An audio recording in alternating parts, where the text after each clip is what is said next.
而家我揸緊呢架係最新款嘅 Alpha V10 Plus， 咁佢同上一代嘅相差咗60匹，由550匹去到610匹。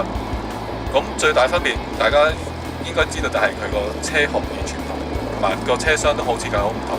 咁究竟有咩分別呢？我哋一陣間再睇睇。咁佢個新 feature 咧，其中一個咧就係佢個車身線條咧，比舊嗰架冇咁圓滑，好多硬啲嘅線條。比如個鬼滅罩咧，個燈都係起角嘅，咁側邊個骨位都係比較玲瓏浮凸啲，同舊火款咧比較圓滑啲，就好大嘅分別。後邊仲有個佢換咗個係走馬燈嘅指揮燈。咁車廂個 feature，我哋而家大家入去睇睇啊！新一代咧就換咗個叫 Virtual Cockpit 嘅標板，佢個標可以睇到而家有個轉速。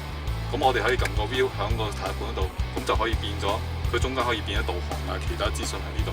另外軚盤咧就有個 Drive Select， 就我哋可以選擇由 Comfort 啊轉去 Auto 啊，即係轉去 Dynamic， 同埋一個 Individual 有4個模式去揀嘅。另外軚盤上多咗格仔旗掣，咁撳咗落去咧就變咗 Performance Mode， 裏邊除咗而家見到嘅 Drive 模式之外，仲有 Wet 同埋 Snow 嘅選擇。就係全架車而家啲 engine 聲都會大咗。就係進入一個差唔多叫 race mode 嘅狀態，佢就係呢個叫 performance。咁連佢個循跡系統 ESC 咧，佢都會熄咗半格。如果普通響街啊，隨時都有機會臨你嘅。